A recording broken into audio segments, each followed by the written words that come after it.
Okay, welcome everybody. This is a panel discussion about applying for graduate school. We have alumni from Central here to talk about what their experiences are. We've got 3 in person and 1 virtually. I'm going to have you guys quick introduce yourself, what university you're at right now, and what year you graduated. And then we're going to have each person sort of tell a little bit about their story, about what their process was, and then we're going to do loads of questions and answers. Okay? All right, so I'm going to have Tierra just quick introduce herself first so that we got her, and then you guys come through.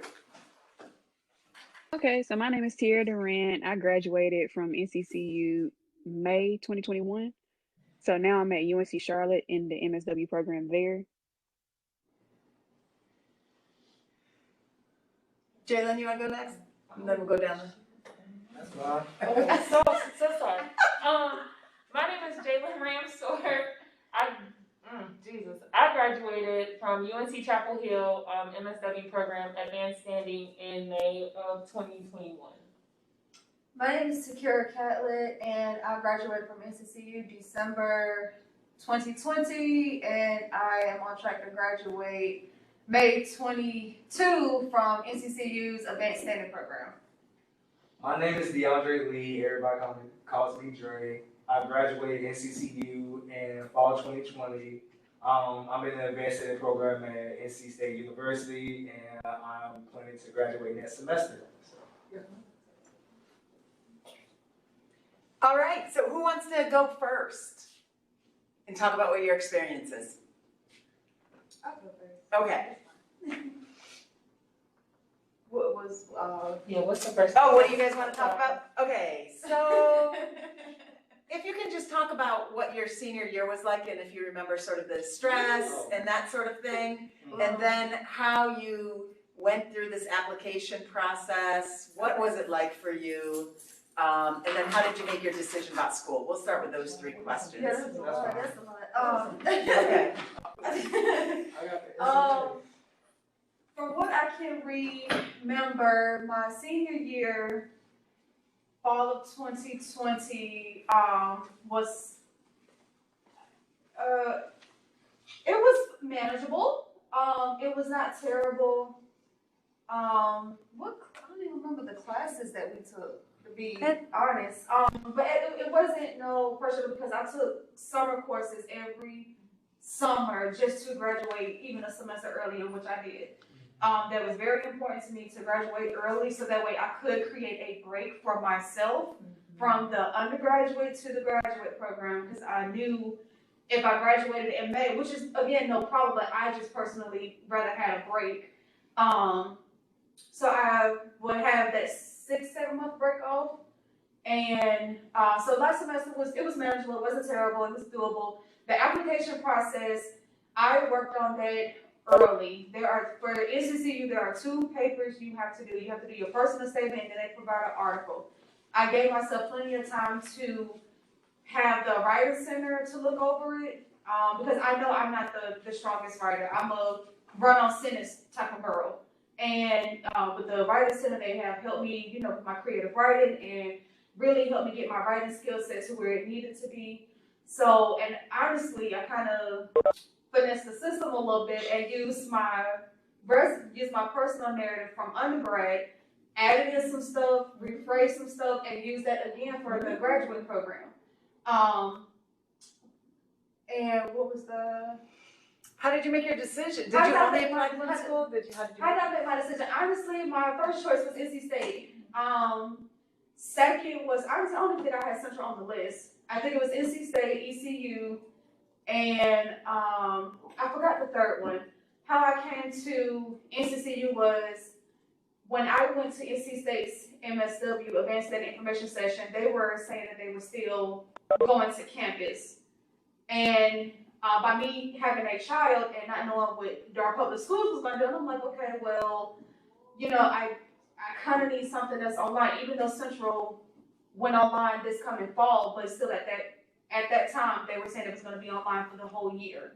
So for me personally, it was first my family dynamics. Secondly, cost. Who's giving me the most money? Where am I gonna create the most debt, to be honest. So that was okay. So let it bring Central back in. As she said, there's nothing wrong with being a double Eagle or a double HBCU. So honestly, and then second was from a financial standpoint, I will accumulate less debt being at Central because I know in my end goal, I want to be able to purchase a home. So let's look at the income to debt ratio. So for me, family dynamics and finances is how I came to my decision of NCCU. I'm more than happy with it. As I stated, I chose to stay home. I know the staff. Yes, you know, I would have loved to challenge myself in a different environment. But there's other ways you can do that. It doesn't necessarily have to be in a school setting. It could be at your internship. So that's why I say it's nothing wrong with being a double HBCU or HBCU and PWI or vice versa, because you're going to get that being comfortable with being uncomfortable somewhere else. I would love to have it at NC State, but again, I'm getting that in my internship. So I was able to check all my boxes. Sorry, I'm going slow, y'all. That's beautiful. I will say I had 4 choices. I graduated from North Carolina Central University, December 2019. I actually did not know that I was graduating early, and it kind of took me for a loop when they was like, all right, where's your cap and gown? I'm like, wait, what? I got another semester, you know? So I actually was not prepared to graduate. That was number one. So I wasn't able to start early on applying for colleges. I applied for 4. I got into all 4. And these are like elite, like to me, they're like elite colleges. And I'm like, oh crap, I don't know where to go. So I did a lot of processing. I did a lot of thinking. I did a lot of, where's my support? My thing was not quite financial. It wasn't financial until I got down to, well, where's my support? How am I going to be able to live by myself? I think that's what I was, like, my ultimate goals, that's what it was. So it came down to NC State and UNC Chapel Hill. The 2 other schools was UPenn and Temple. And so it came down to these 2. I was like, dang, I really don't want to stay in Durham. I really wanted to leave. Like, that was my biggest thing. I want to go. So my first choice was Temple. Temple's a great school, but then I was like, I have no family. And I think that's what drove me in undergrad. So I knew that's what could drive me in graduate school. So yeah, came down to NC State and UNC Chapel Hill, and I basically butted them together. I did a pros and cons list, and then I wanted to see how much money they was going to give me by butting them together. So I told them, hey, I have this offer from this. They're offering me this. What can you give me? And it took them some time, but UNC Chapel Hill actually came back like, all right, well, we'll give you this, but we can't go no higher than this. So if NC State is going to give it to you, just let them have it. The problem I was having with NC State was I wanted to go direct practice. I knew that. I didn't want no sorts of community anything. I didn't want to touch it. I didn't like it in undergrad taking the classes. I didn't want it. I didn't want research. I knew that. I wanted direct practice. I wanted to be out in the field. I wanted to be hands-on. I wanted to do certain things with certain clients. So UNC did that. They was like, look, we got this program. We have this. And added on to this money that we're going to give you. And the scholarship that we're going to give you. So here, this is what we have to offer. And I was like, all right, there goes my choice.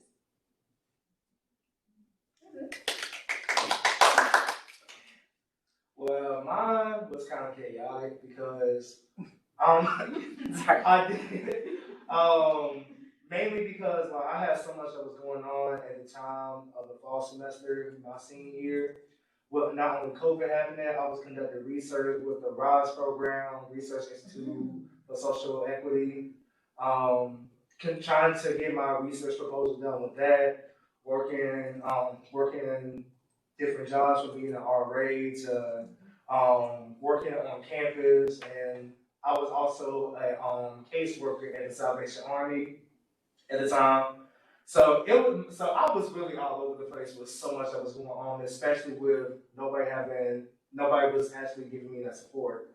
And so I knew that since I'm going to be working so much, I had to prepare my applications as early as possible, beyond the summer. I've been working to get my applications, not even just my applications, just my trying to perfect my writing at the time. So anytime that I need to do some individual practice, at the time that I can do my essays and stuff, I don't have to constantly have to rely on somebody to check my work. So it was more so about preparation for me more than anything else, because I knew my senior year was going to be busy. Okay. We've got a couple questions already coming through, but I want to get everybody through like just this initial. I got and then you. we're gonna go with So as far as applying during that time, it was rough.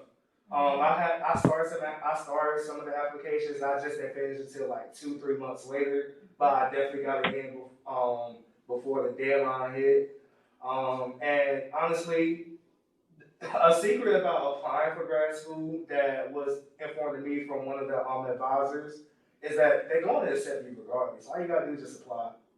That's just the truth. Like, a lot of people would not tell you that, but it's just the truth. And for example, when I applied for Howard University, they had an 85% acceptance rate. The other 15 was people who didn't finish the application. That's just the truth. So I wasn't so much pressed about getting my applications done. As long as I got it done, that's all I really cared about. I applied for 8 schools. I got something to all 8. 4 of them out of state, 4 of them in state. And since I was alone and by myself, since I'm a first generation college student, then I have no support for real.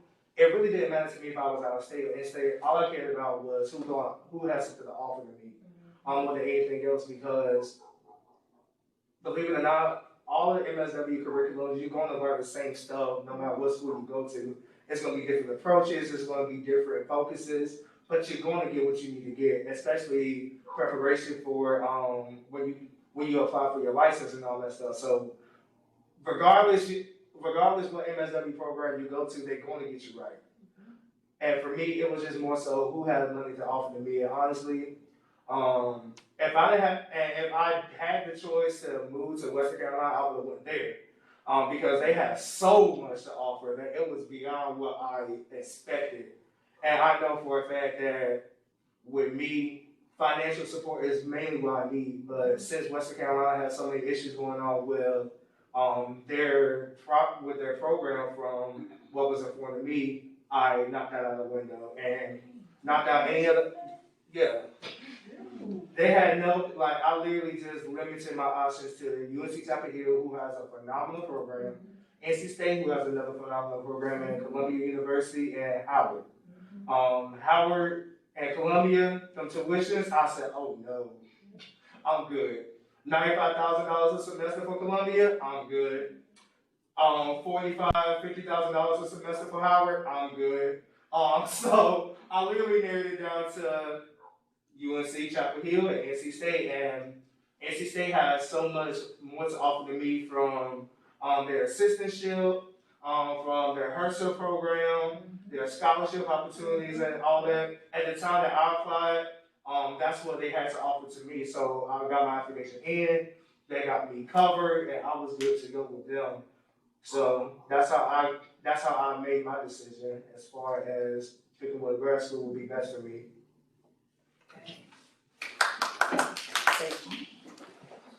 Tierra? I guess I'm last. Yeah, I guess I'm last. Can y'all hear me?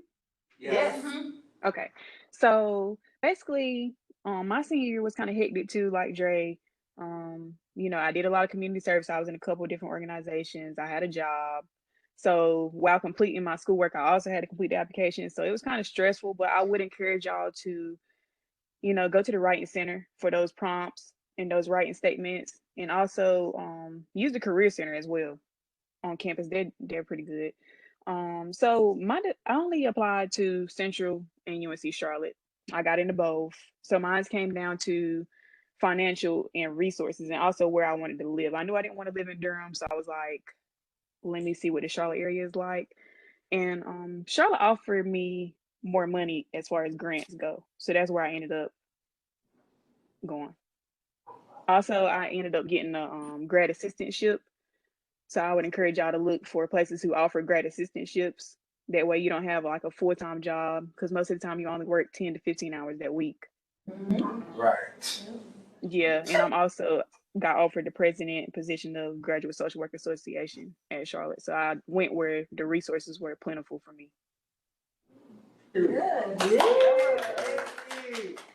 Okay, so we have questions.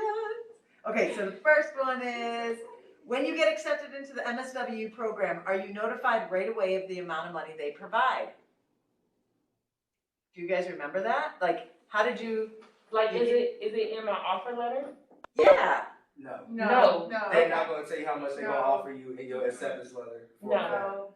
It's more, it's based on, like, you really have to communicate, with their financial aid office and the program prior to, like, as you apply. Right. And that's just the truth, because if you're expecting for them to offer you stuff after you get your acceptance letter, no. It doesn't work like that. You have, like, you really just have to do stuff prior. You really have to see what they have to offer while you're actually applying, so you can apply for whatever you need to during the time that you apply for that school, if that makes sense. Now, I will say, my scholarship from Chapel Hill came before my acceptance letter. And that is almost how I knew I was accepted, because I was like, all right, they wouldn't give me this scholarship if I wasn't accepted. Right. So I had a ballpark range of, okay, this is what they're gonna give me, but that didn't include grants and stuff that they had for me too. So it was just the scholarship. So, but in the acceptance letter, no. Anybody else have any? Yeah, go ahead. Yeah, I would say so. As far as that goes, I would encourage you all to attend MSW information sessions for the schools that you all like. And if you can get a one-on-one session, that's even better, because that's when you can ask, hey, do you guys offer any grad assistantships? Do you offer, like, what's your financial stuff looking like? How much is tuition? You know, and that's stuff that you can look up on your own too. You can look up how much tuition and stuff will be. Now, that's not gonna say how much they're gonna offer you, but you can at least kind of look at what your expenses could add up to if you just only get unsubsidized loans, if that makes sense. Yeah. That's a fact right there. So somebody asked a follow-up question to that, and that's like, so you get your acceptance, and so you just call the financial aid office and say, what do you got for me? Or like, how do you do that? So just like Tierra said, like, you will want to, like, get in contact with their department, the social work department at that specific school, to see what they had to offer. And even before you apply, I mean, you can at least contact the financial aid office, see what they have to offer. And most of the time, if you express interest or at least get started with your application to the school, they go into, like, automatically send you emails and stuff.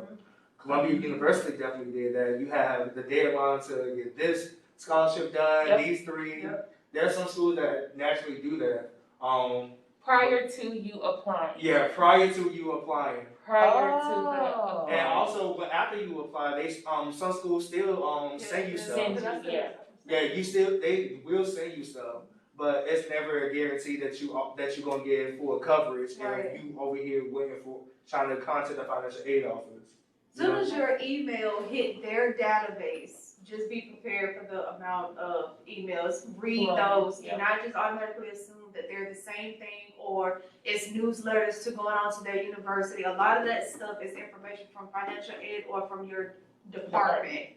So as soon as your email hits that database, I mean, all you can have in there is your name. You ain't even got to upload nothing yet. If they have your name and your email, they're gonna flood you with emails. Read them. Look at the contact information, so that way you can get those questions answered in regards to what are you trying to receive from the university. Right. So I have a question. If you don't contact them, will they, like, not give you? Or not necessarily. The question, in case you couldn't hear, if you don't reach out, will they not give it to you, right? Is that? Okay. Not necessarily. So every financial aid is different, right? And so when you do your FAFSA, essentially, because you do FAFSA for graduate. When you do your FAFSA, you're gonna still receive that grant or that Pell Grant or whatever the case is. But that's naturally given to you. Any additional funds prior to. So just make sure, like she said, look at the email. Like actually see, okay, it's this scholarship, this scholarship, this scholarship. Oh, they're all due like mid-semester. Cool, I'll get them next semester type thing. But as far as graduate school, they do, at least Carolina, they take into account that you have living expenses. So my refund check was a little bigger than what I expected because they were paying for my rent essentially. They were paying for, food essentially. Like they were paying for living expenses. But don't let it confuse you because that's still money that you would eventually, it's a loan. Like you would still have to kind of pay it back. Yeah. But as far as like the additional funds, not just like the regular stuff from your FAFSA, all of that stuff needed to either be applied for or you are kind of calling them like, hey, I got accepted here, but I wanted to know like, was there anything else I could apply for? Was there any additional funds that's kind of sitting?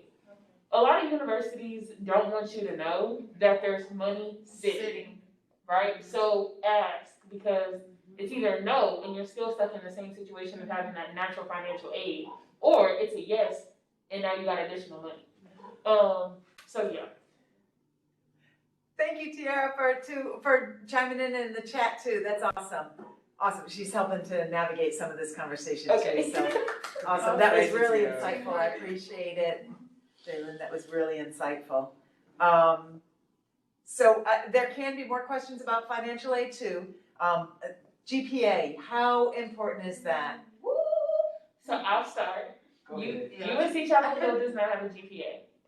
Wait, no, to get into the To school. get Into the schools, yes. Okay, then I'll still start. I had, blessing. Sorry y'all. I had a 3.9 leaving this school. Oh, yes. Yeah, I mean, when I tell you super easy. As far as if you're below that, if you're below a 3.5, I would say they're really gonna look at something that's below like a 2.8. Okay, if you're below a 2.8, it might be a little harder to get in. But if you have everything else in line as in that application and like everything else looks great, you're fine. And are you speaking to advanced standing or general NSW? I'm speaking to advanced standing. I'm sorry. Okay, no, that's okay. Yeah. So from my knowledge of, I'm sorry. Can she say that again? I'm sorry. Yeah. Advanced standing program. You said that you had a 3.5, but what did you say? Like you would like the minimum. I'm sorry, I just didn't hear it. So in my instance, the minimum is like 2.8. It could be below a 3.0, but it can't really like be below a 3.5, right? Like you just said it could be. 2.5. I'm sorry. Okay. I'm sorry. So, it could be below. I'm so sorry. It could be below a 3.0, but not below a 2.5. Do you know somebody that got an advanced standing program with a 2.8 or 2.9? Yeah. Yeah. Okay. And when you apply for some of these schools, if your GPA is below that,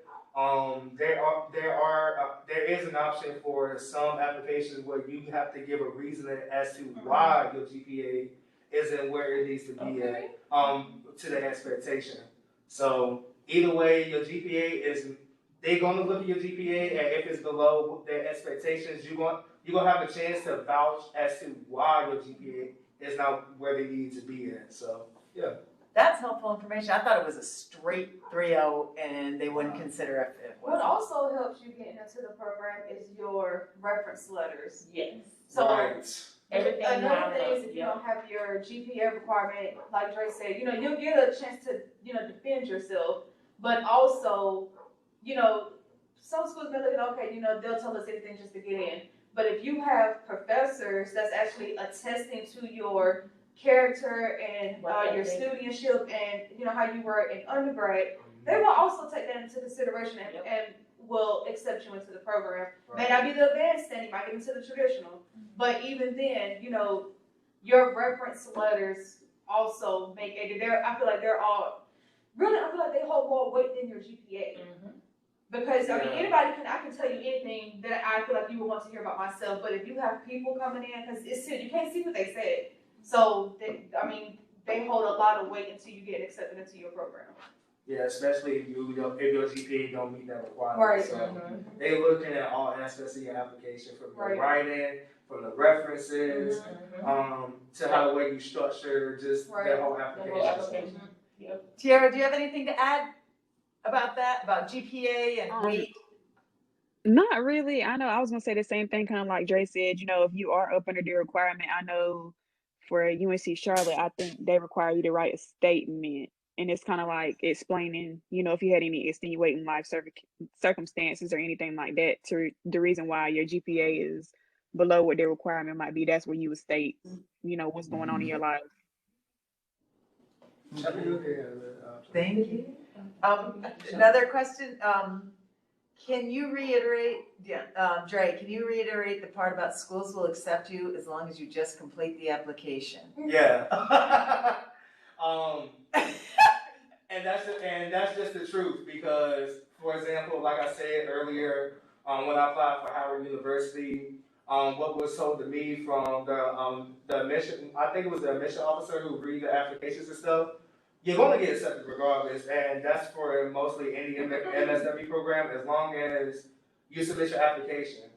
And that's just the truth, because they don't want people to really stress about trying to get the application in so soon, get the application in, and it's not the best quality work. What they really want to see is the effort that you put in to get this application done.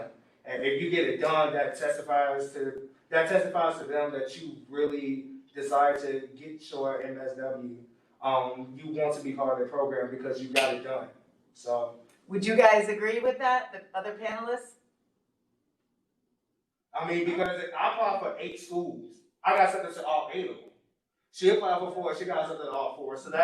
So it somewhat testifies as to that you're going to get accepted regardless. So you don't really have to stress about how you're going to complete your application, as long as you get it done, honestly. And don't just slack it off. Just really make sure that it's your best quality work, because they're going to look at it. But the fact that you actually submitted it, it's a big plus for them. So you're not saying like slap it together, ignore the APA format? Yeah, no. Give a good reason why you're not saying that. Put it in as if like you're receiving your grade and it's your senior year, like that submission of the whatever the writing assignment is.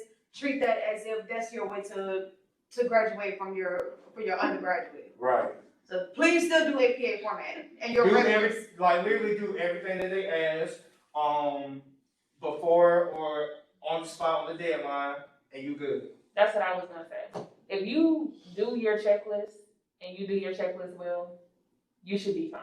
Yeah, there's nothing to stress over. Oh my God, I'm waiting for the school to respond back to me. Right. Some schools are going to take their time because they really have a lot of applicants to go through. But as long as you did everything that you needed to do, complete that checklist, there's nothing to stress over. And to add on to that, we all graduated in December. Yeah. And so therefore, well, she graduated in May. Okay, right. That's what I thought. So us three graduated in December. I turned my stuff in the end of December, like all of my applications in, like almost the end of December. And then didn't know any of the acceptance. I knew Temples. Didn't know any of the acceptance until February. So you do kind of have to take that patience and don't have anxiety those 2 months. You know what I'm saying? That they're taking their time to come back and be like, oh, you're accepted. Don't try to stress those 2 months like, oh my God, what am I gonna do? I stressed. I did. Because at that point, I didn't know whether I was moving out of state or if I was staying in state. That was my biggest. That was my biggest thing. My biggest thing was, oh, am I moving? So I need to know. Right. But other than that, I wasn't stressed as far as was I going to be accepted stress. Right. I'm Dre. I know for a fact I wasn't going to. That's exactly how I thought. That's I just was the an truth. undergrad, like, I'm no not, lie. That's exactly how I thought. I'm Jalyn. I'm shit. It's okay. It's fine. They gonna know who I am. Trust. The one and only. They want and only. All right, so the next question is about the length of like, what kind of different social work programs out there, MSW? So there's three. There's three. Yeah, there's three. You have the traditional, which is a 2-year program. And you go fall, spring, fall, spring. No Yes. Fall, summer. spring, No fall, summer. spring, and sometimes it may be the summer in between. Mhm. Some programs have that option. Okay. And then you have the advanced Advanced standing, which is 12 months, which is not really 12 months. It's 3 semesters: the summer, the fall, and the spring. Mm-hmm. And then you have the We called it the 3-year program. It was a Oh, well, that's 4 different options then. okay. So at Carolina, there's like a 3-year program. It's a distance program. We're connected with Winston-Salem. Mhm. Oh. And so we do like it's almost like dual schools. It's just not a dual program. It's just only an MSW. Yeah. But it's 3 years. So what they do is, I think they start in the summer, and then it's a fall semester, fall, and then I think you get like a break, and then you have to do another summer. It's a little weird. It's a little funky. But that's what we have at the school. Advanced standing, traditional 3-year. Yeah, and then there's another option for some schools. They do a 20-month program where so when you because like if you graduate in like December, if you graduate in the fall of that semester, you can start your MSW program that spring. Okay. So, but it's the advanced standing. Like if it's a 20-month at UNC, that's an advanced standing program. That's 20 months, which I think doesn't make a whole lot of sense. And that's what spread you out all the convinced me tuition about fees. because Oh yeah, we do have 4. You're right. yeah, because if you want to go straight from your BSW to your MSW, some schools have that option. That's why it's a 20-month program, because you start that spring, and then you have that summer, fall, and spring. Take a break. Take that break. Take a break. December graduates, you hear that loud and clear? Take a break. Take the break. Please. I'm sorry. Work, the break. save your money. Take the break. Take the break. Woo! Let me tell you. Tierra, how do you feel about that, being your May graduate going right in? Yeah, I was like, I ain't take no break. I graduated in May. I was right back in August. I said, no, sir, we're gonna be right back here. I'm ready to go. So, I was tired though. Yeah. I was definitely tired.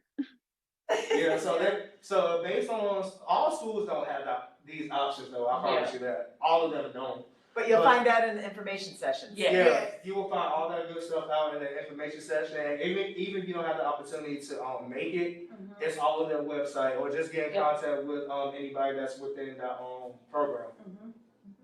I have a question. So, Say it out loud so that remote world can hear you. We got one. like I got an email and it was about like closing loan or something like that. Do y'all know like what that is? Like Closing loan? Yeah, like from the From financial here? aid. Yeah. Oh, it's just for you to, for them to know not to give you any additional, because that way, it's basically just telling them not to give you anything next semester, because you won't be in undergrad still, so you just close it. It's kind of like if you go to the bar and you close your tab. So you're just closing your tab. okay. I love that. You're not 21. But You took, oh, me. Oh, Oh, Lord. are you 21? Oh, okay, so Me. then you Okay, you know what we're talking about then. All right, My bad, I should have said first. Excuse That's me. not Central, because I was confused and I was like, am I doing this right? Like, but Central will send you an email. If I'm not mistaken, I got something like it gave you not only the steps, but it gave you the picture to the steps. yeah. Wait, what month is this? October. October. Well, we all know how financial people aid off. So that's no matter where you go. Financial aid, the behavior and the attitude do not change no matter where you go. It's always that one individual that makes up the whole department. But they, it's really just closing your tab, so that way they're not sending you funds, and then they'll call you like, hey, we sent you funds, why aren't you registered for no school? And in addition to that, it's important for you to get that done, because Right. if you don't get it done, some loan programs. If you don't get it done, you don't graduate. I'm sure. Yeah, I think it's a I'm requirement. sure that's one of the requirements Yeah, to be a yeah. graduate. That You're telling them you're a senior. Yeah, that, and also, it's telling them that if you're, you know how some financial aid, no, not financial aid, but some loan program, they like, you have to start making payments after 6 months after you graduate. Right. That's just Ooh, that's to let them know that you're done with school, and if you're going to, go further in your education, so you don't have to start making payments on any loans that you have to owe to them. Yeah, so close that immediately. It's in my opinion. Because I mean, the longer, because you're right, I think it really, it's a requirement in order for you to walk, like, it has to be closed. But if you have any questions, you just gotta go to, not the DMV, to the financial aid It people. does feel like that though, right? And they make you feel that way, like you're at the DMV or the post office. And there's anybody that's essential that's on this call, one person, my best friend, that's in the financial aid office at NCCU, Miss Golden. Look for her. She's a loan officer. She would get you right, I promise you. She is wholeheartedly humble, and she would tell you everything that you need to do. So yeah, if you're on campus, go see Miss Golden. Just go straight to her office or ask about it. So, And then it takes like literally, it doesn't take long. No, It literally doesn't. takes like 3 to 5 minutes to close it. Right. And then take a picture like for your document or a screenshot on your laptop, do something so that way you have that for your personal documents, because you ain't finna say I ain't did it, I did it. Right. So. All right, we got a specific question about UNC. Where did you find the scholarships for UNC? They were sent to you, right? No. Where did you find the scholarships for UNC? All right, so UNC was unique, y'all. That's a little story behind it. I took a personal visit, like wasn't scheduled. I literally walked into the social work building and was like, hey, my name is Jalyn. I would like to go here. What's up? And yeah, no, seriously. And it's a lady named Sharon Thomas. Oh. Yeah. She was like, oh, let's take you around. She took me, her and Ben, they did a phenomenal job taking me and like showing me everything, showing me classes, all the above. At the time I took a visit, we didn't know COVID was gonna happen. We didn't know I wasn't gonna be in class. She gave me a list of scholarships that she thought I would be eligible for. And then it was an email sent out with a little bit of the scholarship she gave me and additional scholarships. So it was actually sent to me. I did go to their MSW informational session though, and I also went to a program that she invited me to, SAGE. SAGE, yep. Yeah, I know that. Yep. She invited me to a SAGE program that I also went to and made a lot of connections there. So if you would like to do, if you would like to do, if you want some information, I can actually get you guys connected to Sharon. She actually does not mind talking to students who would like to go. And so I can give you her email, her contact. Also, I'll see what I can do as far as looking at some of the scholarships. Carolina, they don't post a lot of things. You can go on their website and find a lot of information. As far as like scholarships and things, they don't post a lot of them. It's some on there that are just on there annually. But the outside ones, stuff specifically for Black students, those stuff, that's not really posted.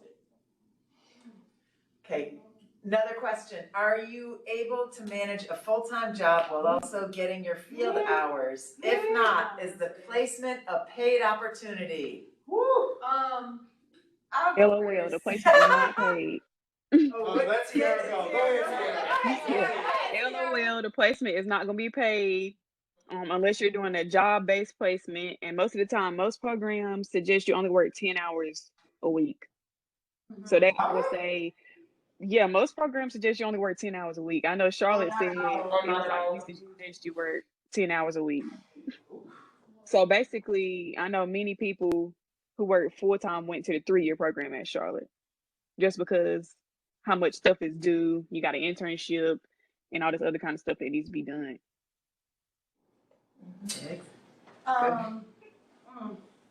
Thank you, Tierra girl. So, this is me. This is my experience. As you all know, you have to do 24 hours a week. I do my 24 hours a week at my internship. I'm 16 credit hours, and I also work 24 hours a week at my job. So, my schedule is very, very hectic. Sundays, I'm at Duke, Monday at my internship, Tuesday at Duke, Wednesday, Thursday, Friday at my internship, Saturday class, over and over and over and over and over. But that's what you have. I mean, I have to work. I mean, there's no way around it. Thankfully, I knew this was going to happen, so I built my PTO bank up, and I take a few vacation days here and a few vacation days there. But is it recommended? No. Is it manageable for me personally? And I know it sounds hectic, but for me, I can manage it because for one, like I'm very studious. I don't believe in doing anything last minute. When I say I'm literally working on stuff that's not due until the end of November. Same here. Because I believe in being finished ahead of time in assignments. Even with my internship, our last day to get hours are like the week before Thanksgiving. I'm finishing 2.5 weeks early, just so I can get it done. And still, yeah, you know, in addition to my work hours, because I work at Duke Hospital, and then not to mention, like I said, you know, I also have a family. Like I have a 9-year-old, so you know, there are some days where I feel like a hamster, but then there are other days where I'm like, okay, you know, I still have this 2-hour window. Pay attention to your 2-hour windows because they do not come often, and sometimes maybe an hour. But for me, I can manage it because I'm a firm believer in working ahead of assignments. Never wait till the week of, especially in graduate school. Please don't. Oh, it will mess you up. It will mess you. And luckily, I hate group assignments. So with COVID, you know, they're trying to stray away from that, which is fine because other people don't have my work ethic, and which is fine because some people may like to work on this first or this first versus me. I'm like, okay, I'm doing this and this and this and this just so I can get it done early. That's just, and I was the same way in undergrad. So, because again, like I have to work. So that's me. How do you guys manage financially? So the question is, how do students manage financially? That's my biggest concern with going to school out of my hometown. So, out of hometown. Okay. So, I'm not going to touch on the out of the hometown part. I will, well, I don't know. Okay, so I will agree. It's not recommended for you to work, right? The internship's not paid. The way I survived, I worked a part-time job only on the weekends. My classes was Monday through Friday, internship included in that. I worked Saturday and Sunday from open to close, part-time job. And that seemed to be okay with me because I was living off my refund.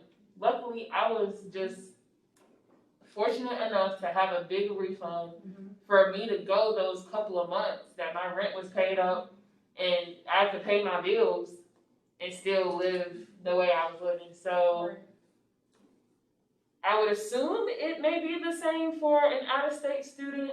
Out-of-state tuition looks very different. Which means your refunds look different. Yeah, which means your refunds look different. So out-of-state or, out-of-state. If you're out of town, but you're still in the same state, your refund shouldn't change. And you should still be able to live off your refund in graduate. And even if you're off campus, I would highly recommend if anybody has the opportunity and if your preference is to stay on campus, take advantage of that. Because it's an on-campus job. Yeah, I get an on-campus job as well. Because I ain't gonna lie, it's hard. It is stressful. It's overwhelming to be off campus. And you have to commute to your internship, then you have to commute, and you got to commute to your campus. Commute classes, it's a lot of hassle.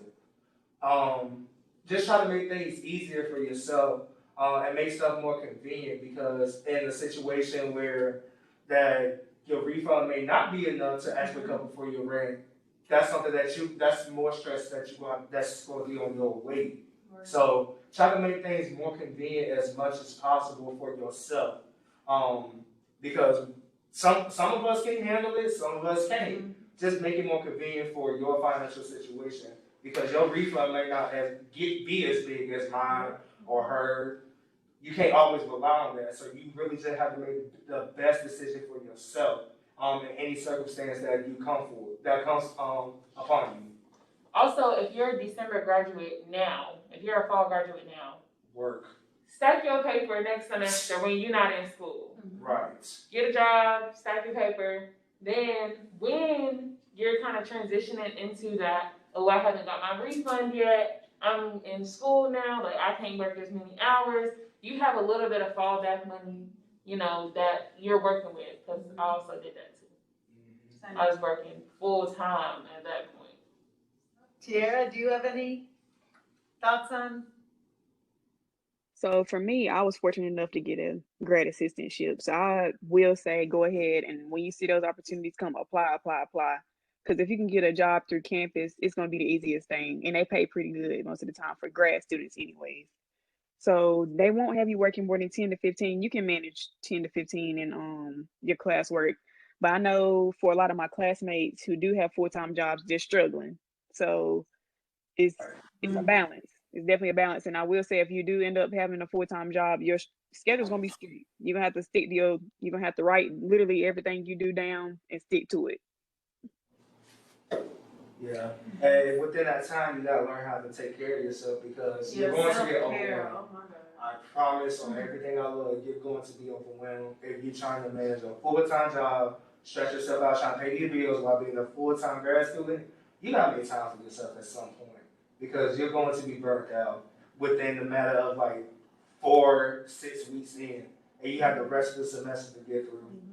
It's going to be overwhelming if you try to stretch yourself out trying to work and being a grad student. So definitely implement some coping mechanism and actually utilize the campus like mental health facility, seek a counselor, because it would serve so much benefit. All right. How is the advanced standing program? So if people have a choice and they say, should I do the 2-year program? Should I do the advanced standing program? Like, that seems to be the big question. Save your money. I learned this from Professor Armstrong and Professor Solomon. If you have a BSW, which all of y'all are fixing to graduate, what they teach traditional students is what we already learned in undergrad. You're essentially paying for the same class twice, just double the money. Again, if you have to go that route, that's okay, because not everybody can handle a fast track program, which is fine. Like, be aware of what you can handle. But for me personally, I'm like, look, I don't have time for no 2-year. I'm trying to get started in my career so I can do other things. The advanced standing work best for me because, for one, I have, as everybody, I have my undergrad in social work, and then two is not even a full year; it's less than a year. So yes, the assignments. Luckily, I can attest to Central. These professors work hand in hand to make sure that there's no assignments all due around the same time. There has been maybe one mix-up of where I had 4 papers due all around the same time. And this was What? I had 4 papers, and this actually was this past weekend. Saturday, I had 2 papers due. Sunday 1, Monday 1. But again, because I work ahead, I was only working on one at a time because I had already submitted the rest. So just be aware. But I will say, like, they do work together, making sure, like, hey, okay, I have to do this assignment due this week. Have yours due the following week. I have never had any collision of assignments from all 5 of my classes merging together, except for that one instance, which was just this past weekend, and it's the end of the semester. So for me, the advanced standing works. I'm able to keep up with the pace. I will say I was very intimidated for the summer start, because speaking with previous NCCU BSW graduate students, they did the traditional as soon as I opened my mouth and said, no, I'm not doing traditional, I'm doing advanced standing. The look in their eyes, I'm just like, oh my God, like, what did I just sign up for? Like, it scared me. And then I get into it, and I'm like, what were they talking about? Like, but then I have to realize their experience is their experience, because, like I said, everybody don't have the same work ethic. So for me, I was just like, okay, like I'm literally waiting for the crash to come on me, and I'm like, okay, where is it at? And Like they're great. And even in the summer, like when you enter the summer, you still, even though the summer show, you still have space in between your assignments. Nothing is due back to back. Nothing is due back to back. I'm so jealous. I'm so Really? jealous, yes. But granted, that is central. That is central. I cannot attest to. Let them talk. Yeah, So let's hear Tierra's about doing the 2-year program. I want to hear about that. Yeah. So yeah, I'm in the 2-year program. I chose 2-year because I was one of those people that was like, no, I'm not about to do no fast track nothing. But I will say a lot of the stuff I am learning right now is something that I already know. But unlike Takiara is saying, they do not care about assigning you stuff the same week. They will assign you stuff the same week, and you just got to do it and get it done. There's not as much leeway in grad school as there is in undergrad. I would say it's different for programs. Like she said, NCCU, they might space it out, trying to be nice, but other people might not space it out. But I chose 2-year because I wanted to have a little bit of time for myself. I feel like if I did fast track and I worked and everything at the same time, it would be too much. Dre? I'll go last. Okay, so to put it in perspective for you, I was in advanced setting. We started at the beginning of May. For 5 weeks straight, we took one class each. For one class was a whole week. The second week was a different class. Oh, y'all did it like modules, right? Somewhat. Okay. That third week was a different class. We did that for 5 weeks. The next 5 weeks or 6, 7 weeks, we took 4 classes within those 7 weeks. Then we had somewhat of a little break right before fall and spring started. So when you're jumping into it, when you take a deep dive into this advanced standing, you really will feel like you are sprinting. You're feeling like this is going so fast. I don't even know how many credits I got at this point. You I swear. And you just don't know. You're literally diving head first and you are sprinting. When the fall hits, it feels like somebody just put a door in front of you and you just stop. It just slowed down so much for me. I don't know if that was because of COVID for us or what the case was, but it felt like I barely had things to do at that point. And I will agree, my professors did not care about, oh, this professor gave you this assignment, oh, we're not gonna give you, no. I had probably something to do or a paper to turn in almost every day, but it was okay because I didn't feel how I was feeling in the summer. In the summer, I felt like, oh my God, can I take a breath? In the fall, it felt completely different. So I will say for advanced standing, in my instance, and maybe this only was because it was COVID and we were online, but it felt like I was sprinting and then I slowed down eventually. Maybe it was because I got the hang of it. Maybe I just, managed it well enough I was getting used to going that fast. But it didn't feel how it first felt. So with my advanced study program at NC State, first before I even got into my classes, I had to ensure that I followed the curriculum that they had. So I didn't pay attention to no credit hours. As long as I took these classes, I know that I'm gonna graduate at this particular time and this date. Now with my advanced study program, we started on May 19th, this year, and then you're gonna be taking 2 classes. One of them is going to be learning about working with diverse people, and then another one is a joint class, learning about ethics, and you'll be doing research. So, and that was 10 weeks. So, yeah. Bless your heart. Ethics and research together? Yes. No. With 2 different professors. No. Yes. It was a lot. And then it's left, and then I had like at least a week and a half of a break. And it wasn't really a break because you really had to prepare for your next set of 5 classes that you will be taking in the fall semester. And honestly, I'll be having like 6 to 8 assignments to do every week. It's a lot.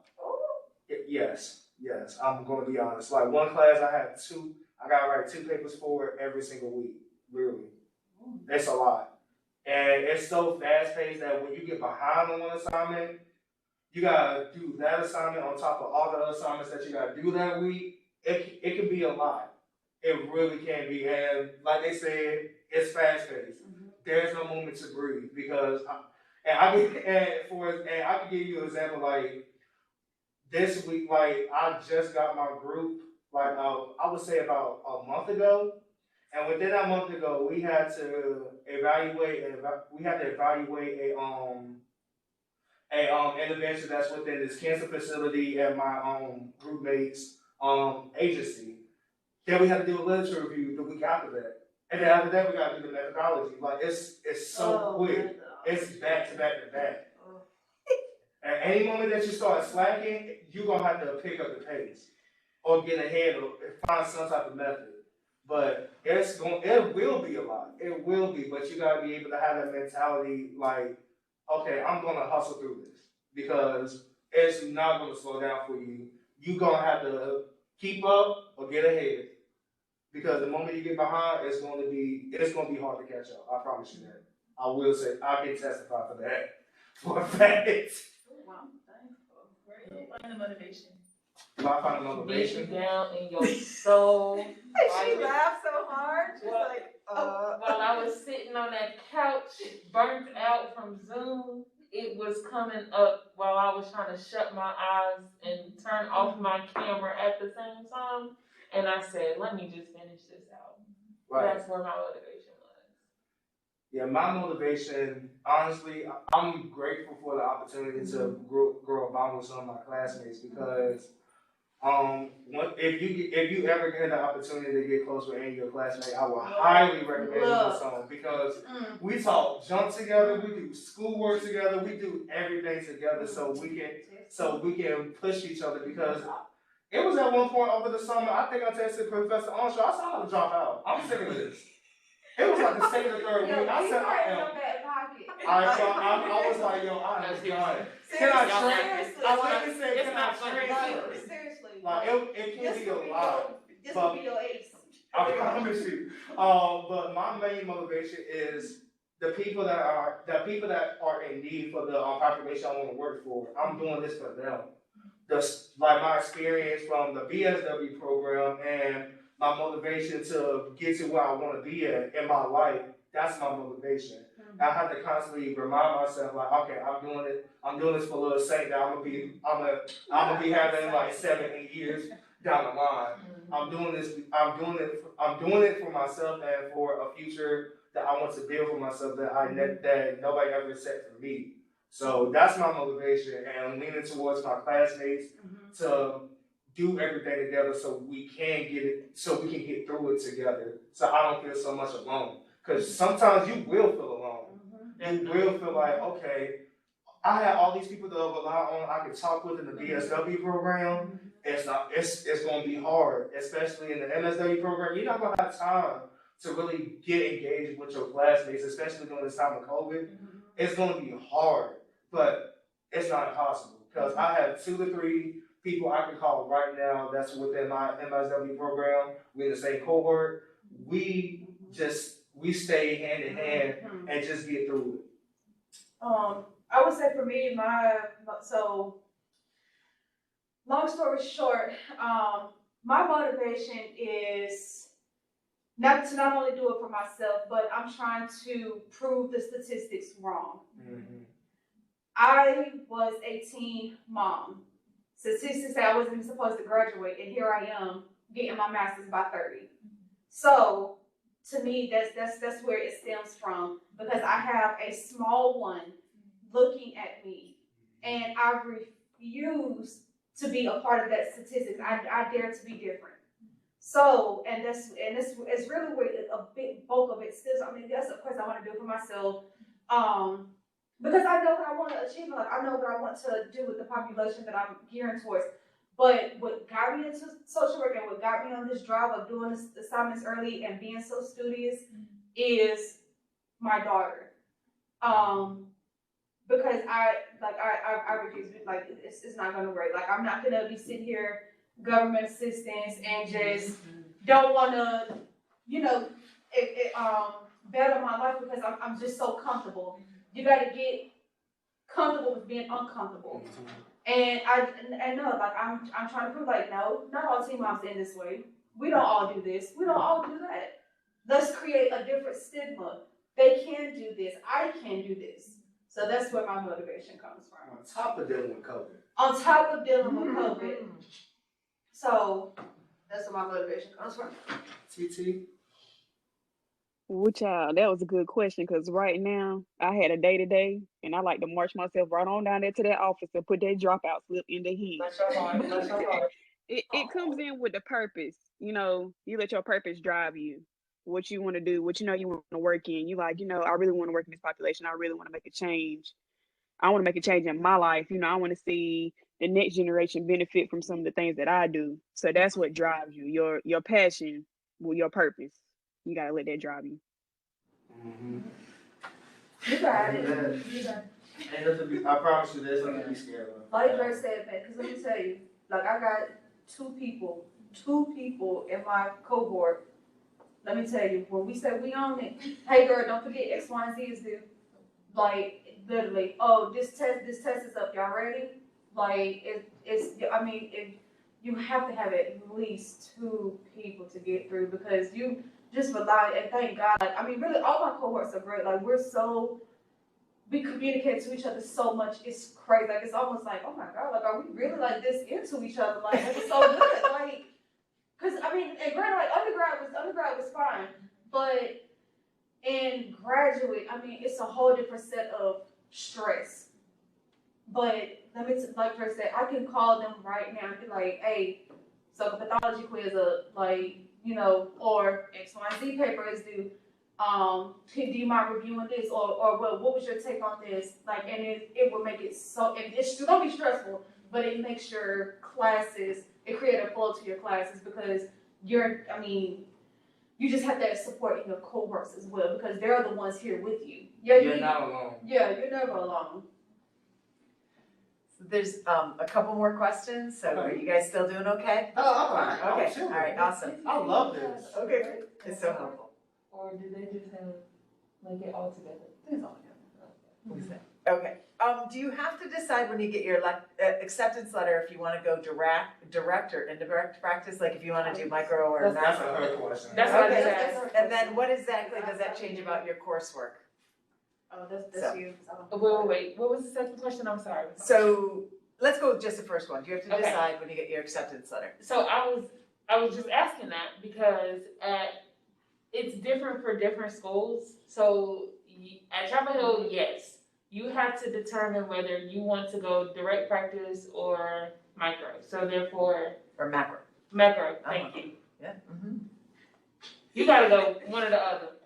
And so, because that's gonna be dependent on your classes. So it's a lot of classes. When you get accepted, you're into a cohort, and then people in that cohort, they're interested in many different things. So my cohort, we probably wasn't as close because some of us got split based on what we chose, and we started all taking different classes.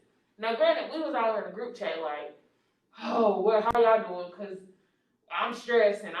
Like, we expressed how we felt in our group chat, but it wasn't like I could go to somebody and be like, hey, for such and such class, I have this, and this. What you got? Like, I couldn't necessarily do that because I didn't have the same amount of, I didn't have consistency with the people in my class. Yeah. So, yes, you have to choose. Now, what was the second question?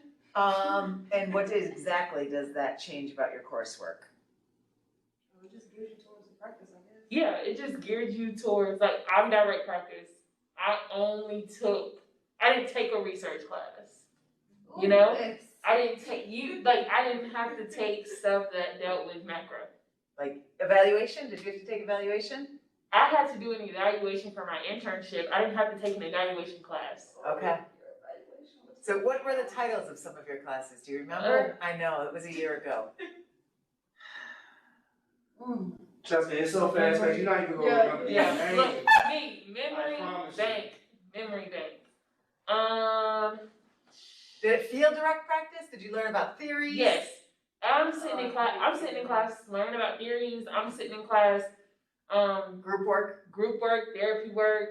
Oh, I did take a groups class. It was Yeah. fantastic. I took a self-care class. That was fantastic. Oh, that's nice. It's a class that is very important that I'm skipping out on. Like But psychopathology or something. I don't know. no, why do I really want to call it a therapist class? But we did therapy work. Like, I was a therapist, I had a client type deal. Like, it was a lot of role play that we did. We were also online, so we couldn't do a lot of other things other than role play, and group work. So yeah, that's how it's different. I'm not sure how it would look like in the macro, but yeah, for direct practice, you were pretty much like very on a straight and narrow path. You didn't take any macro classes. Tierra, did you have to decide? So I can talk basically from a generalist program standpoint. So my program is generalist. So I attend classes for both direct and macro practice. So while some programs might make you decide, my program is like, we're gonna teach you all of it and you can decide when you get finished. Okay. Yeah, that's how my program is as well. Of course, you will have different electives that you can pursue upon, but I mean, you only have to take 2 electives. And so I just took advantage of those opportunities to get into different fields. Like this semester, I'm into social work in school, which is something I'm highly interested in now. And in the spring semester, I'm going to be taking child welfare. So. Oh, I'm in that now. Yeah, so all programs are not the same, I promise you, I'm for a fact. But some schools you're going to be having to choose macro direct practice, or you're going to it's going to be some of everything. You're going to get a taste of this and that, and you just going to have to figure it out once you get out. I will say the one thing about Carolina is you still had to choose which one you wanted to do, but if you were interested in something that was still on that line of your choice, you could take it from a different school. So, for instance, my interest was student athletes. And so what I wanted to do was I wanted to take a class in the recreation athletic department, whatever. And it was like a class, basically therapy for athletes, but it was still direct practice. And I could take that outside, but you have to do all this approval stuff that I just didn't feel like doing, so I never did it. But y'all can make that choice if you want to. And I'm sure it was the same for macro, like they could take things outside of the School of Social Work department. Yeah. So if you, like, for UNC, like, if you chose, like, direct, does that mean that you can't get certain jobs because you didn't choose macro? Okay. I work at a nonprofit right now. Yeah. I guess my position is still considered direct practice. At the same time, I work in a very community-based, like, nonprofit. So, So ultimately, whether you go through generalist practice or direct practice, you can all come out and do the same things. yeah. So. You got 3 letters behind your name, you fine. Yeah, you just need it from the accredited university. Right. Yeah. What was the transition like from going from an HBCU to a PWI? I guess I'll start this bad boy. Oh, let me tell you, I'm gonna keep it real with you. 100% real with you, right? It's a whole different ballgame. From going to Central to NC State, you're gonna be learning so much of stuff that you was like, did I really pay attention in my BSW program?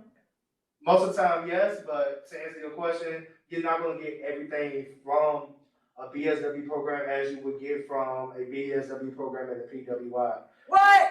It's okay. okay. I'm sorry, I'm gonna be real. And the reason why I say that is because, like, I mean, you're gonna get all the fundamentals, but when you go to a PWI, it's a whole different ballgame. And it's just the truth. And it's the truth. Because when I went into my program,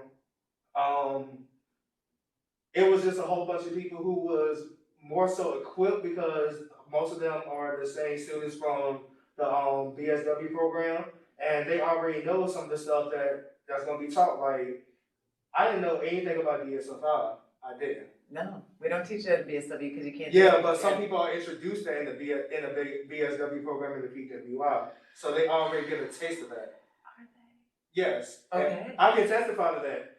And I really felt so discouraged. I felt so discouraged how some people are introduced to so many of this other stuff that I was never introduced to. But it did not make me feel less of a student. And it just gave me motivation to keep pushing to learn so much more. It's not an easy transition. I'm just keeping it real because it's just my program specifically. Especially with the people that are part of, and it's not even many people from the HBCU. It's three people in my cohort. Me, a girl from A&T, and one girl from Winston-Salem, and we all came in like, dang, I did not know any of this. You know, like all programs are not the same. I would tell you that now. Not to say that NCCU did not prepare me. That's far from the case. Because I came in here knowing stuff that they didn't even know as well. So if you're gonna get a fine blend of all that, you know one thing but may not get a taste of this, or they coming in, they already know majority of the stuff that is going to be part of an MSW program, but they didn't know some of these fundamentals that I got from the HBCU. So I feel like you're trying to cover it up, and that's okay, but like, what do you think that you learned from an HBCU that they didn't learn at a PWI? I would say from Central itself, I felt like I learned more so about my identity and how my identity correlates with working with diverse people, which people are not introduced to who went to a PWI, who, from my experience or interacting with some of these people, they not used to that. They used to have this idea that it's not more so of focusing on people of color or anything like that, because we get a taste of that. We're gonna get a taste of working with vulnerable populations, working with people of color, people who are really in need. They don't get that experience until some people don't get that experience until they get to that MSW program. They're not introduced to that in that BSW, which is interesting to me because I didn't think that some people wouldn't know how to do that. And that's one of the biggest things that we cover over the summer is because like it's teaching you how to work with so many other people, and it's not even going to address people of color. Like you're not going to be talking about more so about people of color within your MSW program. If you go to a PWI, you're going to talk about everybody, and which is something I'm not really accustomed to. Well, some people are not really accustomed to as well. So Okay. it's the truth. So It's okay, yeah. Does Tierra want to go next? I was about to say, I guess I can speak next. Mine wasn't more so what I didn't know that everybody else knew. It was more so going from a majority to a minority. So going from where I'm a majority in the classroom to going from it being only maybe 2 or 3 Black people in the classroom with me. So that can be hard. And that's where I say definitely take advantage of a counseling center. Like when I left Central and I went to Charlotte, it was more so like, dang, I miss my friends. I miss my professors. You know, I miss feeling like being at home or feeling like that community type thing going on. So I would definitely say if you do go from a HBCU to a PWI, definitely go to the counseling center, take advantage of that. I need the question one more time. So what was that transition like for you from an HBCU to a PWI? And this is from the chat. So. So I went to a predominantly white high school, so I think coming to a HBCU actually was a culture shock for me. But being here for 3.5 years was like, okay, I know my people. I know me now. I found a lot in me here. I went to a PWI for balance. I went to a PWI for balance. Balance that I think that I've received. I will agree on the imposter syndrome, right? Like that imposter syndrome. Do I really belong here? Like, dang, like wow, I feel like I don't know nothing. You go through that, but I got out of that very quickly at the fact that my classmates actually didn't know. They knew what I knew, and so at that point I was like, oh, my HBCU, I'm preparing me. Like, I'm good. All the classes I took, all the professors that I had, I was ready because y'all are on the same level that I'm on at this point. And I got out of that quick, and then at that moment I was like, well, I belong here. So my transition was all about balance, but I can agree with Tierra, like that whole sitting in the classroom, my cohort only had 4 female black females. Nobody else was black. We had no black males. Yeah, so all of us actually came, no, Jarnell did. The 3 of us, 3 out of 4, came from an HBCU. So 1 girl came from Winston, 1 girl came from Fayetteville State. And we kind of teamed up a little bit, like, only 4 black girls, right? So, you find your place eventually, right? Like, you find comfort, you find your place, you find your people, regardless if that's 1 or 2 people, regardless, kind of really if they're even black or white, really. Because at that point, everybody is going to hit imposter syndrome. I had white classmates that was like, bro, do y'all even know what they talking about? No. UNC has an expectation, and they don't teach it, and they still have an expectation of, you're supposed to know the DSM-5. You're supposed to know the symptoms of this, Yes. this, and this. Yes. They have that expectation The already. different types of therapy. They just have that expectation, Yes. thinking you almost taught yourself that, because you don't get that in the BSW. I will say that. I will agree to that. But don't go in like, oh my God, I'm about to be around all these white people and I just came from a black school. What am I going to do? Yeah, No. Please don't. No. You set yourself up for failure for that, I promise. No. You find balance. I looked for balance, and I looked for people I could confide in. So that environment, you find it. Like, I'm in the all black organization on campus. I can't think of the name, but like, you just no matter a whole bunch of black people come together. Like, you good, I'm good. You good, I'm good. Like, it was, you find it. So my transition was okay. I would encourage a PWI after a HBCU, but I said in the beginning, there's nothing wrong with being a double HBCU. There's nothing wrong with being a double Eagle at that point. So it's like, I encourage it just for the balance. So, like, to find it, you're gonna learn diversity here, because actually we're pretty diverse here. Oh yeah, definitely.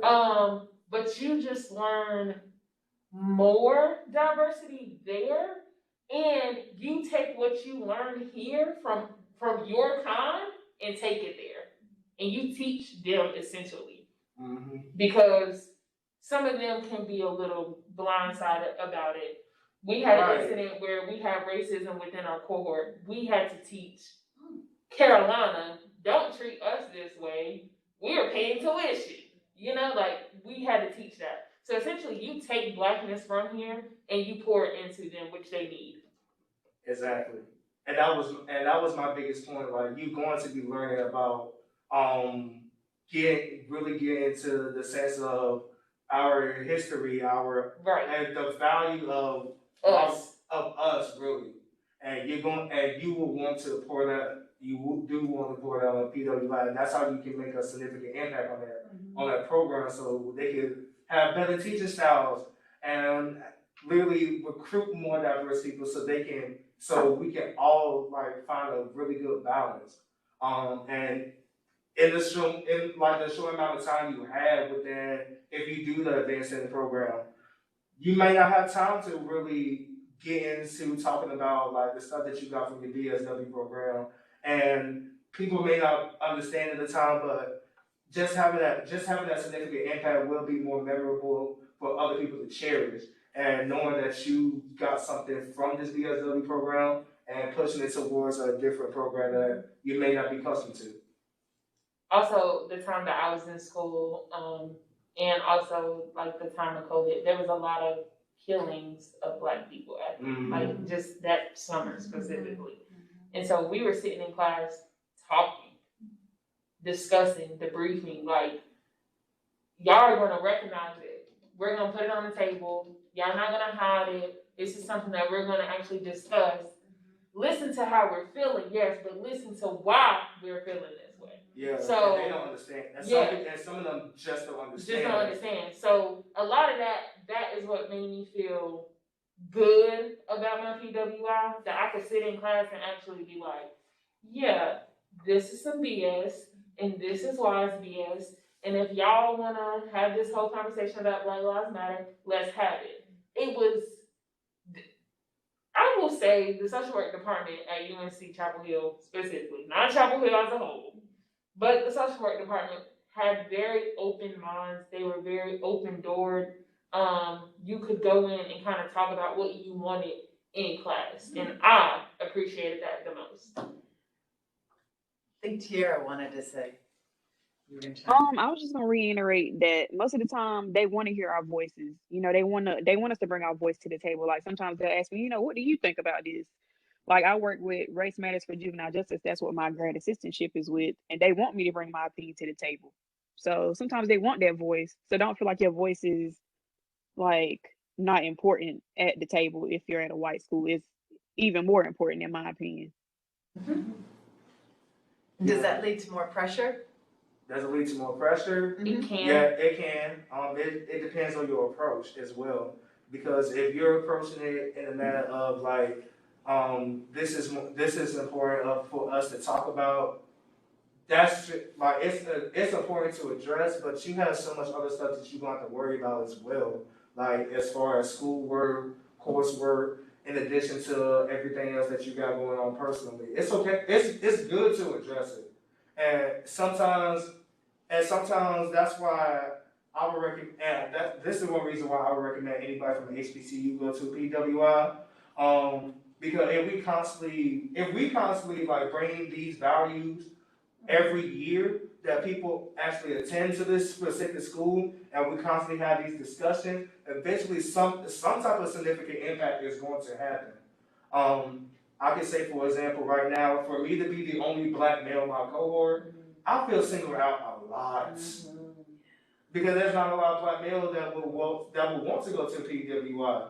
And out of like 80 plus, 90 plus people, there's 7 of us that are Black, and I'm the only Black male.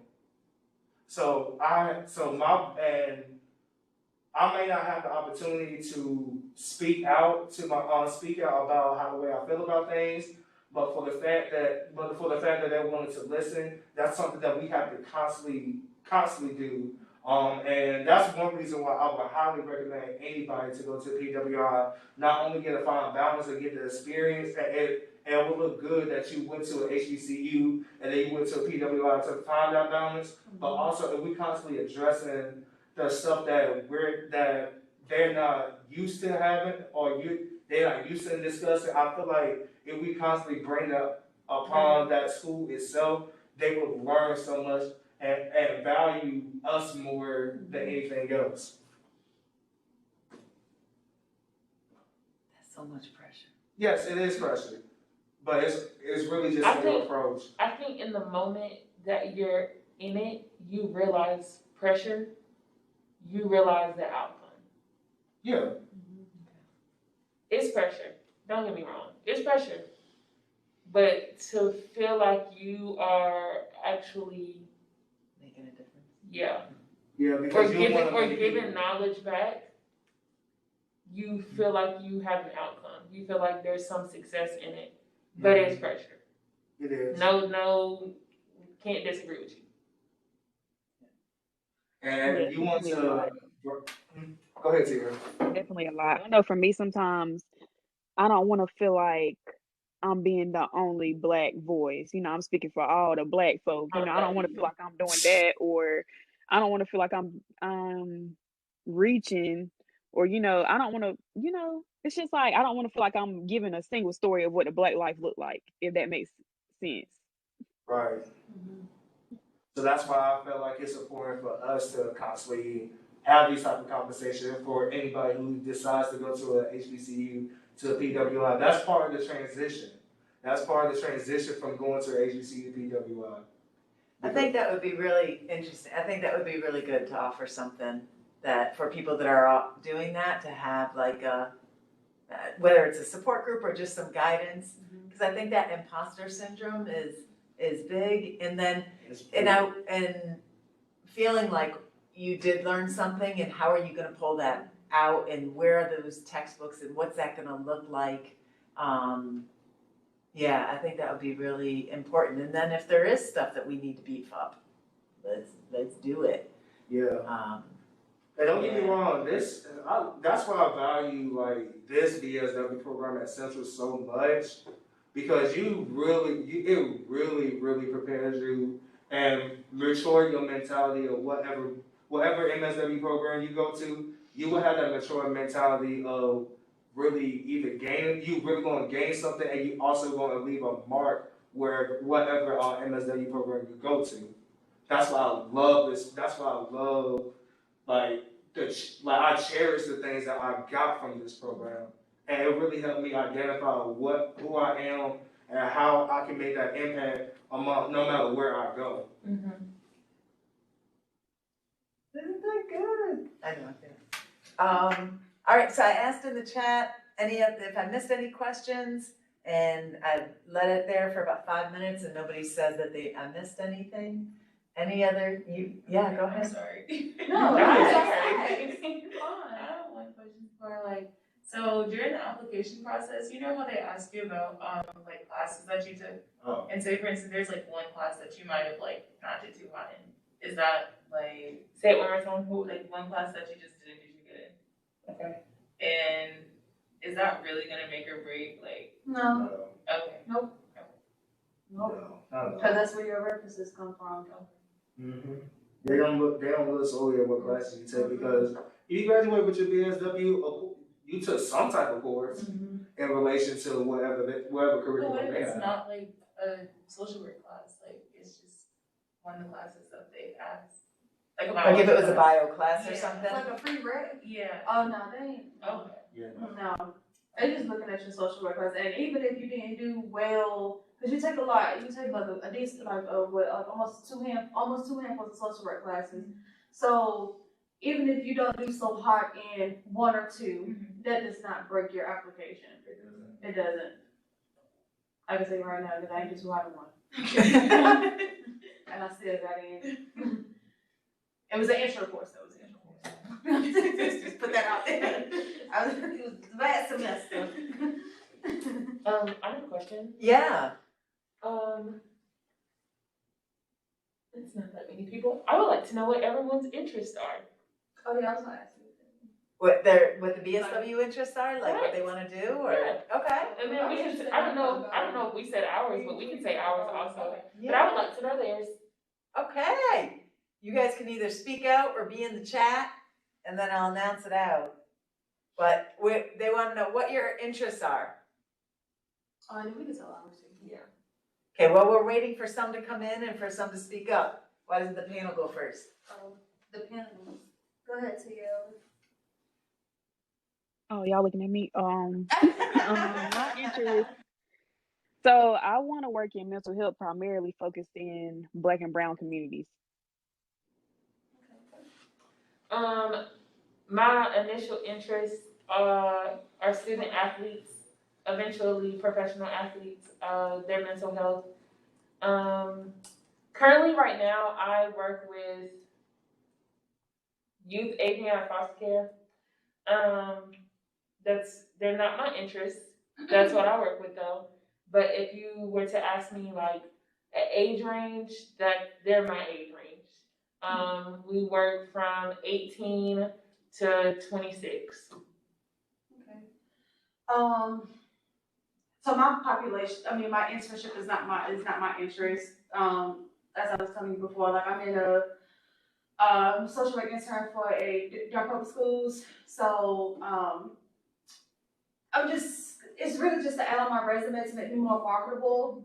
It was really a strategy into me taking that internship because I only have experience in adult population. So just to make myself a little bit more marketable, now I have kids and adults. But idealistically, I really want to do hospice and social work. I really want to. I'll explain why. So as I said, like, I work at Duke. I work inpatient on a cancer floor.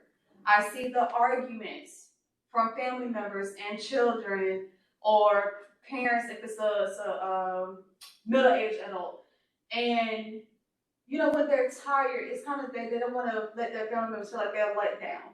So for me, you know, I get a lot of this. Like when I say I want to do hospice, I'm looking at it from a different perspective. I'm looking at it in a rewarding benefit. Just because it's so many arguments on my floor of when it's time to transition to that. So for me to grant the wishes of that individual that's transitioning to that point of life, for me to give them that in the way that they wish to go, not at the leisure of someone else, that's rewarding for me because we all got to go. We will all hope that we go on our own terms if we, you know, end up having to transition to hospice, you know, not putting nothing on nobody, but just saying like it's rewarding for me to give them what they want. And, you know, a lot of people don't see it, but then too, I think my job kind of prepared me because I'm around death all the time. Not saying that I'm immune to it, it still bothers me, but I think my actual job kind of helped me develop that tough skin that you need, right? Because not everybody can do it. Now I don't want to do kids hospice. I can't do that. I don't have the heart for it. But I can do adult hospice because I see it. I see it every day. So that's really, if I can get an ideal job when I graduate, it would be something with hospice care. In a synopsis, I really do want to be a school social worker and open up my own therapy business.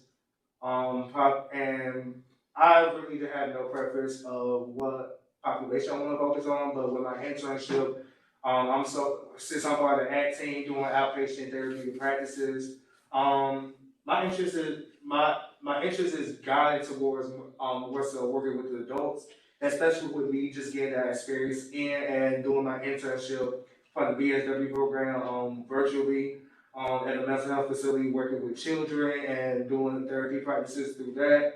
So I'm more so looking towards the clinical aspect and focusing more on the mental health and substance abuse.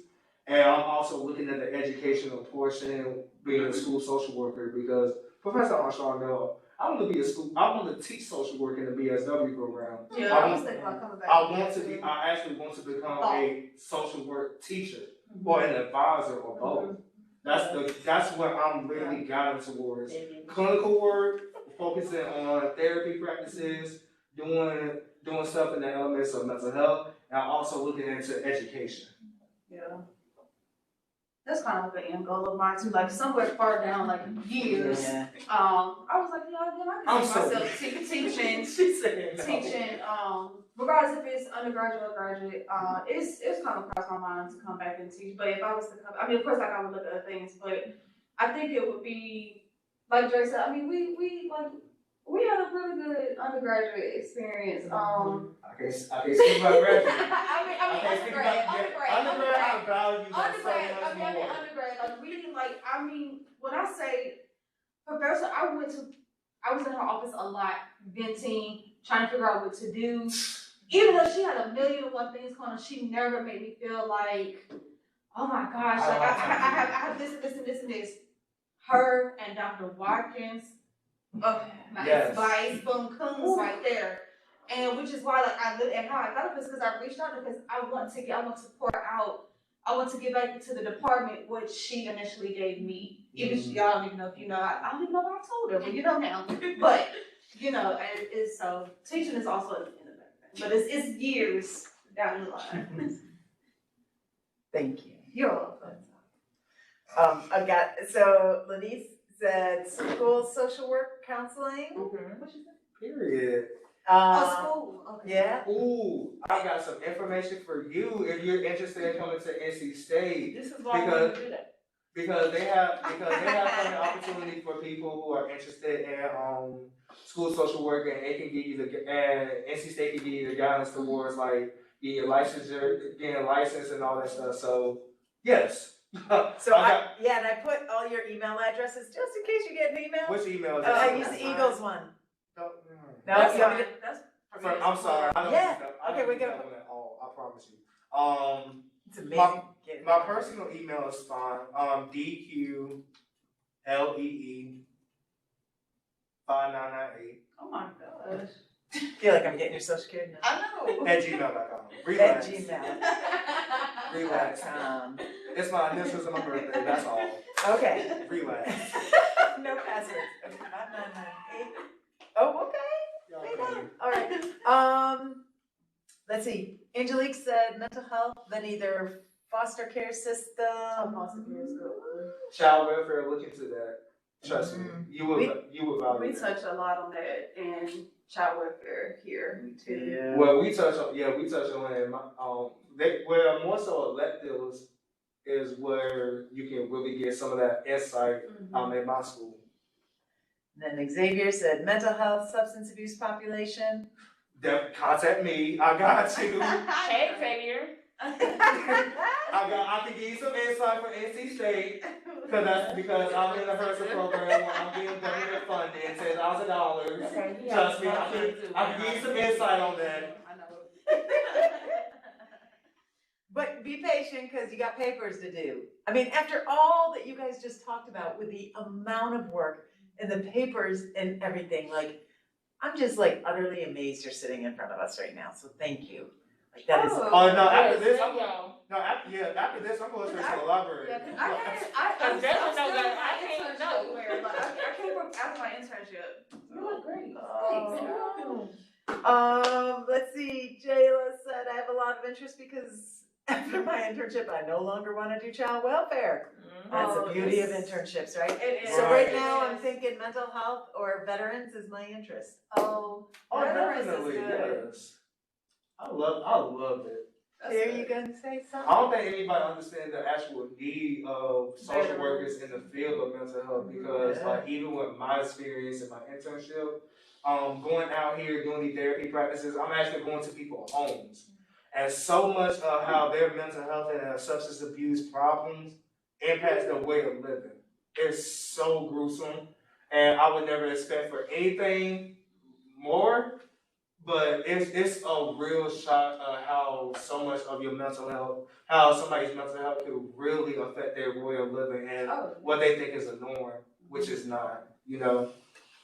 It's crazy out here, and we need more social workers in those fields. Tiara, were you gonna say something? Did you say that? I wasn't. I came off mute by accident. Okay, okay. That's what my son did that. I'm just gonna say how much I love Professor Armstrong. Yes. Yes. Yes. Here, I came straight One from time class. Armstrong. Yes. She don't want to brag, but Melissa, did you wanna share what you wanna do? I can't, I really don't know, to be honest, but. Okay, that's okay. Mental health, like something in mental health. I've been doing like research on like mothers, that are dealing with postpartum and stuff, so I wanna know that. That's something. That used to be my interest. Yeah.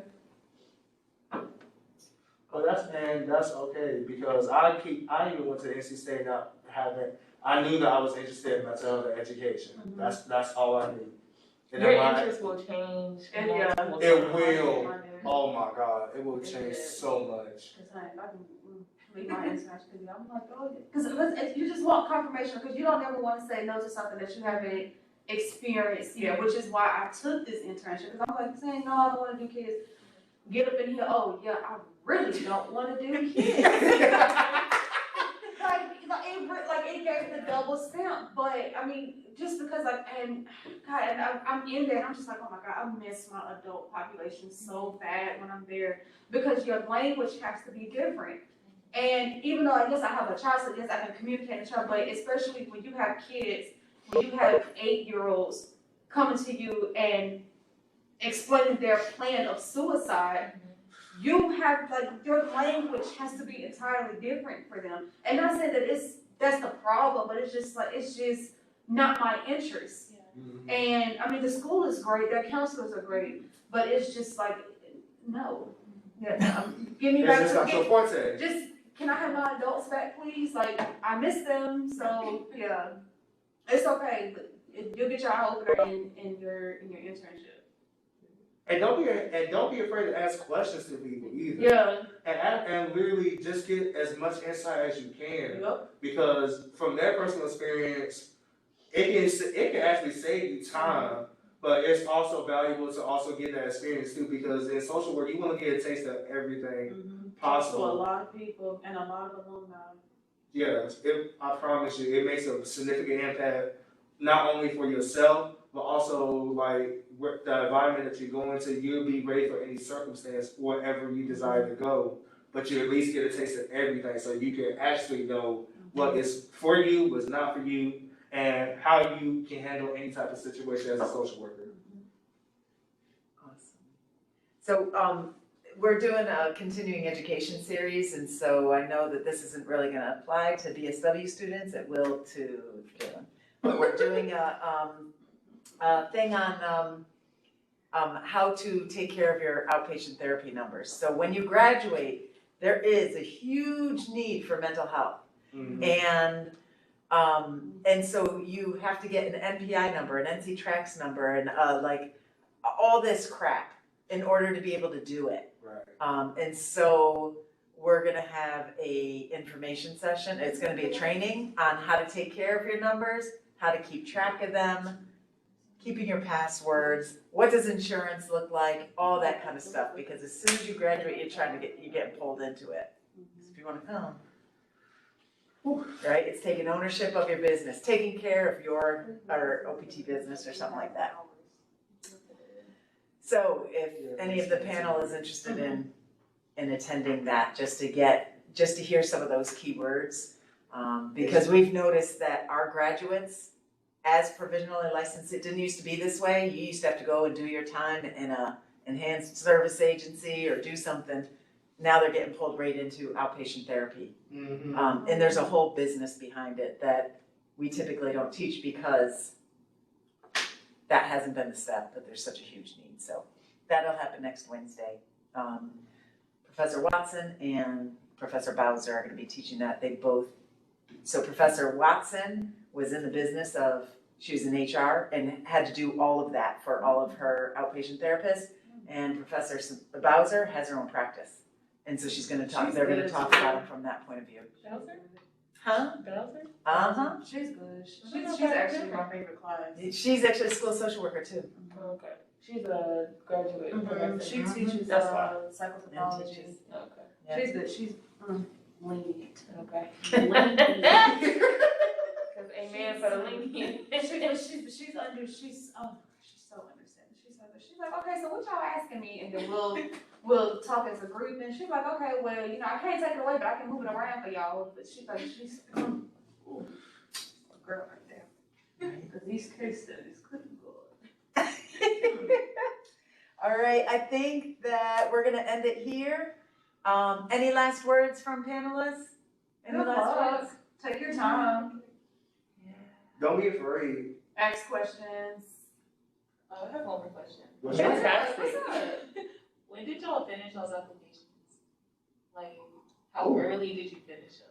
End of December. The end of December? Don't take my advice. I was not ready, and I didn't throw my application together. I stressed very, very, very much. But end of December. I think mine was the same. Mine was. You know what? I think I submitted it right before I graduated because I did. Once graduation week came, I didn't even want to look at my laptop. I didn't want to do nothing. My laptop was in my closet, so I made sure to submitted before, if I'm not mistaken, it was before graduation. Because let me tell you, after that, you just want to breathe. Like I said, I didn't want to look at my life, so I didn't want to see nothing school related. I didn't. So I got mine in, but I found out fairly quick though. So I submitted mine like the beginning of December. Of course, like I understood like the department was going on break, but I really want to say I got it like mid-January. So it was not. For me, it was not long at all. And they sent it like at 5:30 in the morning.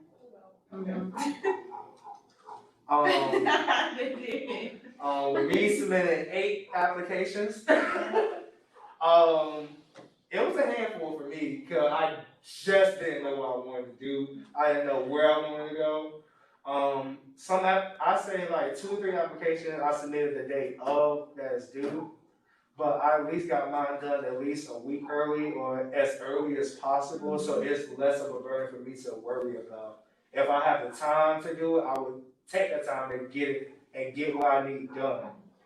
Really take your time, go to the writing studio, get people to read over your stuff, and make sure it accommodates to everything that they ask for. And if you get it done, you get it done. Don't wait. Just go ahead and get it done so it's off your shoulders. Another big thing is when you apply to graduate school, I think I learned this from Dr. Hyman. Ask your professors early because they also have to put grades in for seniors. 2 months early, at least 2 to 3 months early. I didn't graduate till December. I was asking professors in September for them to give me recommend, not to give, but to ask if they would be willing and comfortable enough to give me recommend. So that's another big thing. Yeah, ask them early. They already have a lot on their plate. Yeah, and I would say, and don't be afraid to ask. That's our job. Oh yeah. That's our job. Like that's part of what we're supposed to do. Even so after. Yeah, even after, because I have to hit her up for my LCSWAs. Me. So Armstrong, Hyman, Watkins, they will be receiving emails shortly. I came straight over here from Go ahead. work. But it also, that's why it's important in undergrad to develop relationships with them because, I mean, not only just to do it as a benefit, but you learn a lot from them. Like I've learned a lot from her, just in several comments. I learned a lot from Dr. Watkins. So make yourself noticeable. Let them know, even if they can't remember your name on paper, when they see you, it'll be like, oh, yes, I know exactly who you are. Right. So yeah, and it just make sure you ask. I would recommend 2 months early. Yeah. 2 months. 2 months before the And it's deadline. send weekly, well, not weekly. I was about to say, because they gonna Yeah, forget. they gonna forget, but you got to send reminders, you know. It's okay though, they teach you clever, they gonna forget. And believe it or not, our applications, they do have a tab where it says, send a reminder. Yeah, check that. Yeah, so make sure you at least, don't be annoying with it, but at least do it every so often if they haven't submitted at the time that you completed your whole application.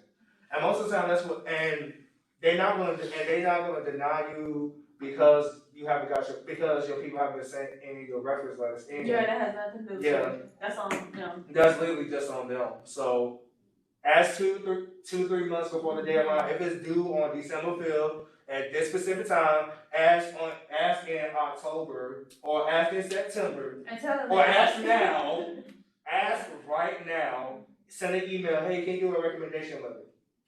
It's just that simple. And pick professors you actually trust to actually talk good about you, not Just professors anybody. that you took like one time and it's like, oh, well, I made an A in your class, so tell them I made an A in your class, you know? Also, it slipped my mind. You were saying it though. Me? No. Me? Okay, yeah, you were saying it slipped my mind. 2 or 3 months early. That's okay. Tierra, do you have something to add? And then we're gonna end in 2 minutes. Yeah. So I guess I can say for me, I know my application process was kind of long because I started it like a month and then I started it 1 month and then like 2 months later, I turned it in like a day before it was due. But I will encourage you to turn them in early because most applications are due they take people in on a rolling basis. So some people take people in as they get applications, they accept them people. And they do have a limit. Most programs do have a limit on the amount of people they accept. So I do encourage you to turn them in early. So although you can get in, they do have a limit. Yeah. Right. And then somebody said, thank you for all the information, transparency, and time. Are you welcome? Thank you, guys. Yeah, I'm going straight to the library after this. I'm gonna keep it real. I'm going home. All right, thank you guys. Take snacks if you're going to the library after. Thank you, everybody, for participating, for doing this. We appreciate those who attended, and I'm gonna stop the recording. Stop. Yes. You're welcome to hit me Stop up. the Okay, recording. If you Stop. stop the recording, you're stopped. Exactly. Pause. Angelique, I'm out here.